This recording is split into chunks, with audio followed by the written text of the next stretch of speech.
Hey guys, welcome to another huge episode of Triggered. I hope everyone's doing well. Thanks for tuning in on a Friday. Okay, I know the schedule's been a little bit screwed up. I know we've been on totally different schedule, frankly, for the last week. I've been all over the place. A bit of a zoo, kind of pseudo honeymoon, pseudo work week, a lot of travel, a lot of time in Europe, a lot of time differences, and then some Wi-Fi problems at home in the studio. So overall total disaster, but we're back. Do a Friday night episode. Maybe we'll see how that goes. Maybe that becomes a thing. So thanks for keeping up with us. We appreciate it. Guys, make sure that you're liking, sharing, subscribing so you never miss one of these major episodes, okay? Just hit the like button. Do it right now. I know you like it if you tuned in before. If you like those shows, you're probably going to like this one. So hit that like button, get it out. Later on, share it with your friends so everyone sees it. If you missed the show here on Rumble, go over to Apple Podcasts or Spotify. Catch it there. Send it to your friends from there as well. And for all of the top headlines that we cover here on the show, go over and check out my news app, MXM News, where you can get the mainstream news without the mainstream bias. And of course, don't forget about our brave sponsors for having the guts to support this program. Sponsors like All Family Pharmacy. After everything we saw during COVID and the cover-up, saying we have trust issues with the so-called experts is probably an understatement, guys. They used pressure, lies, red tape to block access to medications that were once easy to get. That can't happen again. And with All Family Pharmacy, it won't. All Family Pharmacy is redefining healthcare. No waiting rooms, no delays, no insurance games. Just direct access to over 200 trusted medications, including ivermectin, hydroxychloroquine, antibiotics, emergency kits, and so much more. You can customize your order, have it shipped straight to your door. So go to allfamilypharmacy.com/DONJR, Don Jr., allfamilypharmacy.com/Don Jr., and use promo code DonJr20, DONJR20, for 20% off of your first order. Again, that's allfamilypharmacy.com/Don Jr. or use promo code DonJr20 for 20% off at checkout.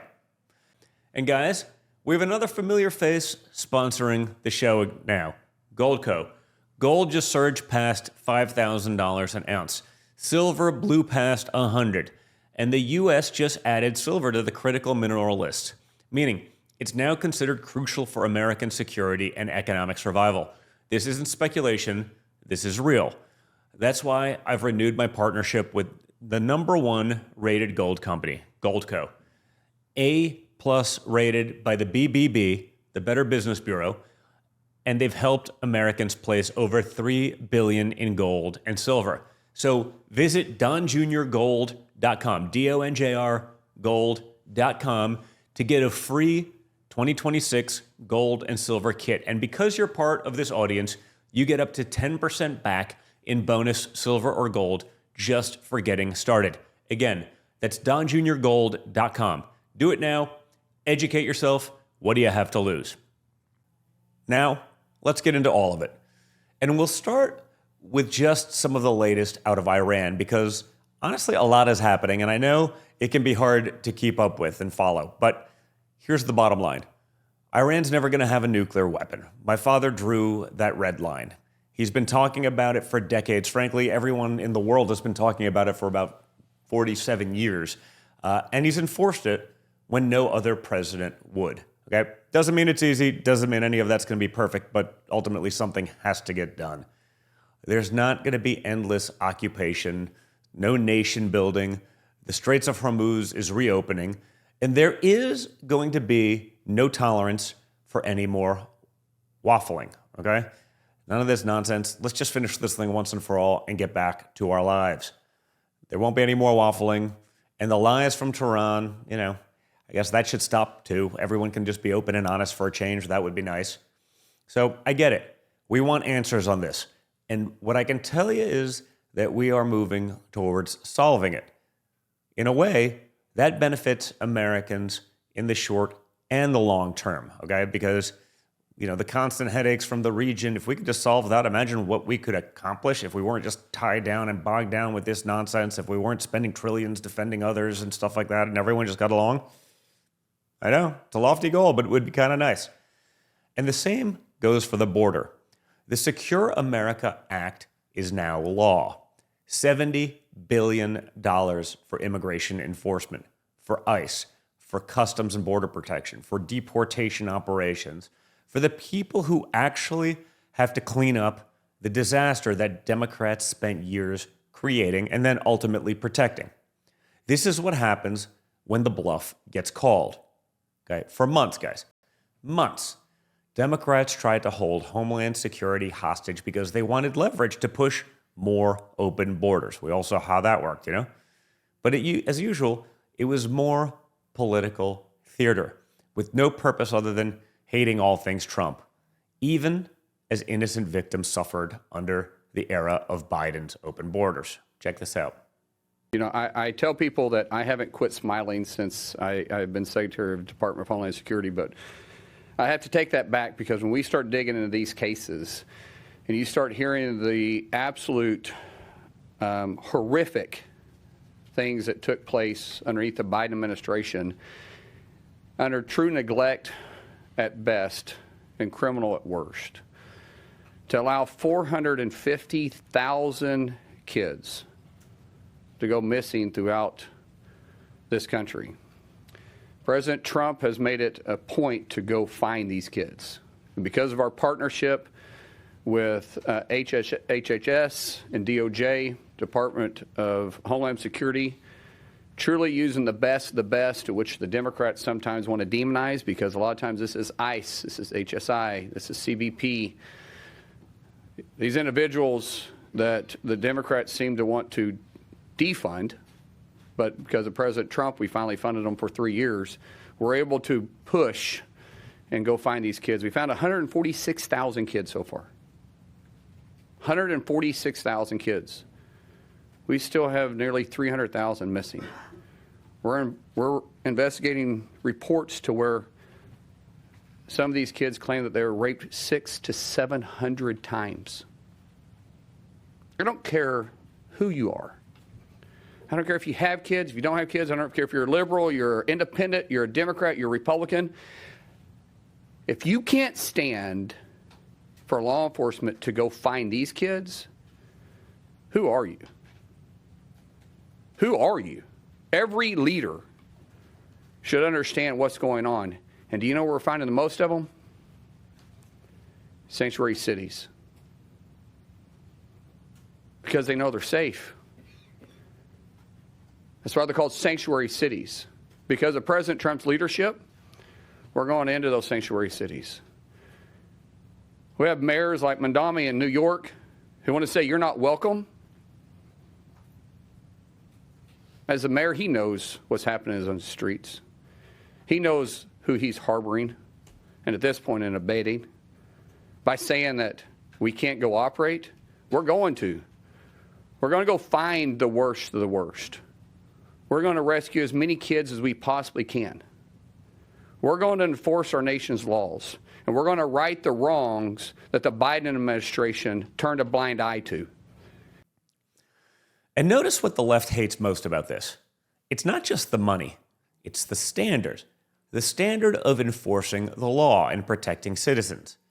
The standard is, if you're here illegally and you're committing crimes, the government is not here to build a sanctuary around you. The government is here to remove you. Okay? Not exactly rocket science. That used to be normal. That used to be the most basic function of a government and of a country. You protect your borders, you protect your citizens, and you enforce your own laws. And you stop pretending the people who broke the system are somehow the only people qualified to run it. And nowhere is that more obvious right now than Los Angeles. Because Los Angeles has become the perfect case study in what happens when Democrats control everything for years. The elections, the homeless bureaucracy, the courts, prosecutors, the NGOs, the whole entire machine. And then one normal outsider shows up, and suddenly everyone gets very, very nervous.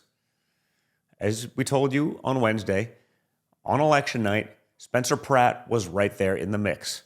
Then the late mail-in ballots come in. Okay? Nitya Raman jumps ahead. magically, just from the mail-in ballots, right? She was in third place. She's doing poorly. Then 100% of the ballots go for her, not for her and the other Democrat, basically all for her. And now the race goes to Bass versus Vermont. 2 Democrats, same city, same machine, same failures. Rinse and repeat. Fraudulent petitioners on Skid Row are now paying the homeless to forge names, forge addresses, and forge signatures of registered voters. So do you want to sign? Okay. The first name. I'm Joseph Albright. Okay. The first name. Joseph Albright. What are you using? Teresa. No, I'm gonna give you your address to write. Oh, okay. Follow directions. Okay, yeah. Robert. Quickly becoming a widespread scheme that can be found on almost every street corner in downtown Los Angeles.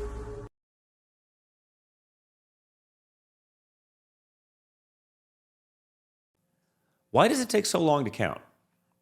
Why can't California officials answer basic questions about chain of custody, about signature verification, about ballot curing?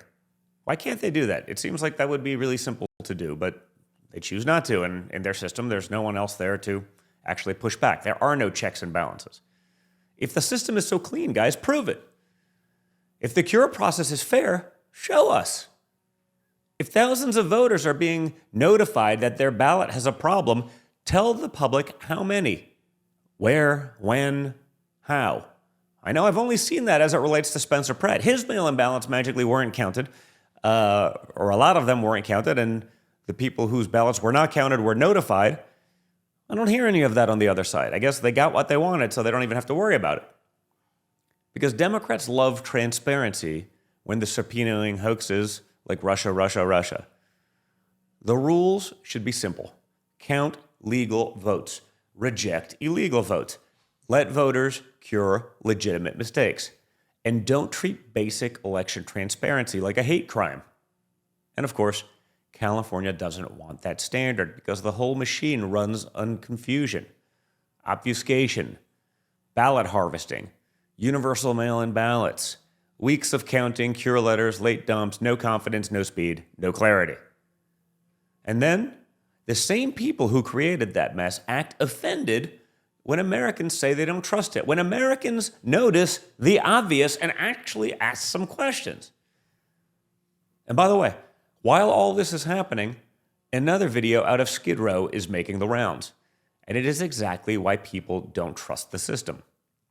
A homeless woman says somebody had her fill out a ballot for Karen Bass, told her who to vote for, and paid her $2.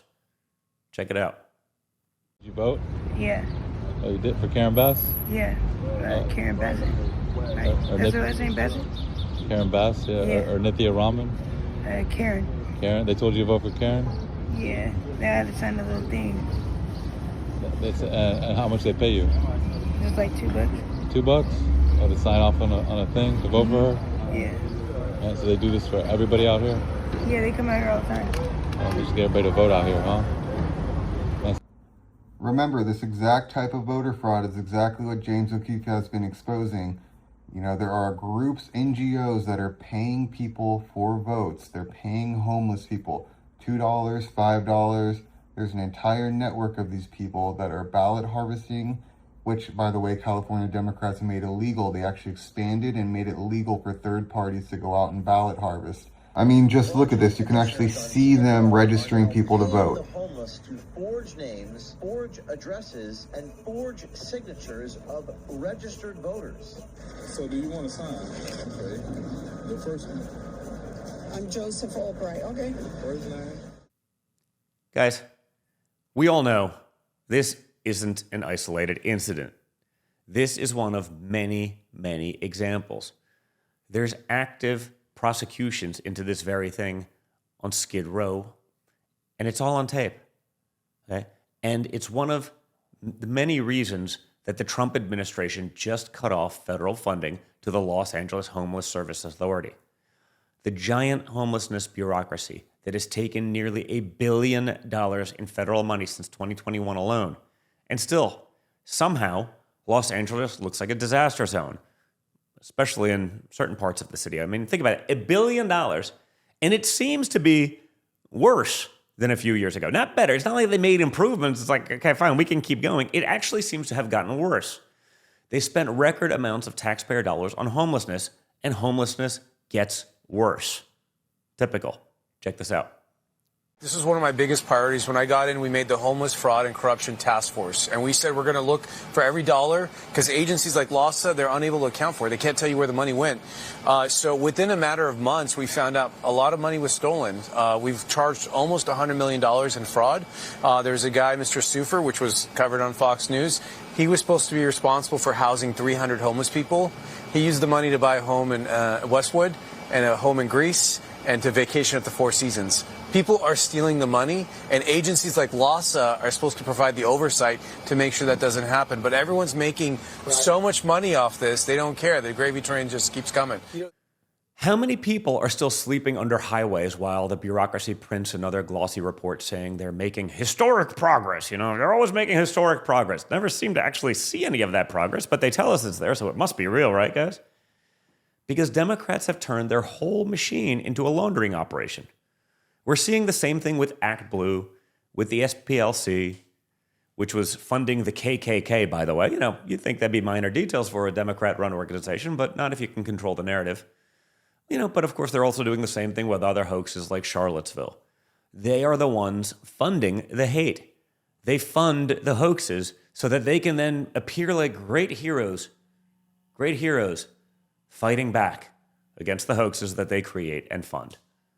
They built a permanent political class around managing crises, not solving them, because if they actually solve it, then the money dries up. If you solve the problem, how do you keep taking billions? And by the way, this isn't just California. This is the entire Democrat governing philosophy, which brings me to Gretchen Whitmer up in Michigan, because this clip is short, but it tells you everything. Whitmer was at an Oracle OpenAI data center opening just this past couple of days. But there was local opposition, people worried about water, energy, land use, local control, etc. And she got caught on a hot mic. Watch this and listen very carefully, because it becomes evident exactly where she stands. We're used to people saying, no, that's doing it anyway. And even when they can live through a winter like you did, I don't know, it's like people have a lot of confidence. Wow. We're used to people saying no and doing it anyway. Great representation, you know. The people who voted to put you in those places don't want something, or at least want to be heard. We'll pretend we're listening, but not really. We're not going to actually do that. That's their mentality. Screw the voter. They'll get over it. Who cares what they say? Parents say no to radical schools. They do it anyway. You don't want your kid learning about the 4,397 genders? Tough luck. We're going to do it anyway. Kids can't read or do basic math, but they can learn about every woke activist out there? No problem. We're going to do it anyway. Voters say no to open borders. They do that anyway. Communities say no to crime. They couldn't care less. They let it happen anyway. That's the sound of a political class that thinks they know better than you. Okay? And that shouldn't surprise any of us. You've heard the Democrats talk for years. The level of disdain they have for the average American is it's palpable. You hear it in every left-wing mayor who tells you the city is safer while you're stepping over needles on the sidewalk. You hear it in every congressional Democrat who says there's no fraud while the Justice Department is literally charging people. Okay? There's no fraud. I mean, there's a lot of people getting charged, but, it's not real. You hear it in every Democrat who says illegal aliens are not voting and then fights every single safeguard that would actually prove that. We see it daily with the Save America Act, and frankly, there's quite a few Republicans who aren't much better at that. And the government control works best when the rules are confusing, when the money is hidden, and when the citizens become exhausted. But the Trump standard is basically the opposite. Make it clear. Fund law enforcement. Cut off corrupt agencies. Investigate the fraud. Count legal votes and protect citizens. Common sense. The country does not exist to protect the left-wing racket. That's the real dividing line right now. One side says trust the machine. The other side says show me the receipts. One side says the expert class knows best. The other side says, I don't know. Maybe the people paying for this deserve actual answers. Maybe if they don't see any improvement, there isn't actual improvement. One side says, don't question the ballots, don't question the grants, don't question the NGOs, don't question the agencies, and certainly don't question the activists. They're beyond reproach. Because when Democrats say nothing to see here, that usually means we're getting very, very close to the part they do not want you to see. Guys, thanks so much for tuning in on a Friday. I know it's a little bit random. I think we should be back to regular schedule next week. I'm actually heading up to the White House tomorrow morning with my kids. It's my father's 80th birthday on Sunday, so we're going to do a little family stuff. He gets to turn 80, which is hard to believe because I still think of him. Honestly, I don't know that he's changed much. He still doesn't sleep. He still can drive me nuts. Still got more energy than people half my age, let alone half his age. So we're going up for his 80th birthday. That's going to be a cool celebration, although it could get interesting. He does not love celebrating birthdays. Okay? I'm not a big birthday guy anymore, but I'm also not turning 80. I'm the guy that's like, there comes a time at which we should stop celebrating our birthdays. That age is like 14, but at 80, he's doing pretty good. So we're going to go up there with all the kids. We're going to have a good time. And then we got the UFC fight on the White House lawn, which I really have to see because I imagine it will probably never, ever happen again. There may not be another actual sporting event ever to take place on the White House. There certainly hasn't been yet. So super psyched about that. Hopefully I'll get some behind the scenes for you guys on that we can share on Monday. That could be pretty cool. But it's going to be a fun weekend. So I hope you guys enjoy it as much as I do. And as always, guys, remember to like and share and to subscribe. Okay, like, share, subscribe, get it out there. Hit the like button right now. It's so simple. Share it with your friends. Subscribe so you don't miss one of these episodes. If you're following on Rumble, great. But if you follow on Apple or Spotify, if your friends get their news or podcast that way, share it with them. You guys are the front line of defense that gets this stuff out there. Make sure they are all seeing it. Check out MXM News. Okay, you can curate it to yourself to what you want. You can, there's no spin. You'll show both sides, and you can make up your own minds, which is kind of novel for a change, right? Also, really importantly, don't forget to check out our incredible sponsors down below and in the video description. Okay, it's not easy to support a show like this. It's not easy to do what they do. So at least check them out. If there's products, suit your needs. Probably a lot better to support someone who shares your values than someone who hates your guts. Okay, simple stuff, but. Like, share, subscribe, check out our sponsors. Remember, stay strong, stay informed, stay engaged, and always stay, just a little bit triggered. Thanks a lot, guys, and I'll talk to you all again very soon.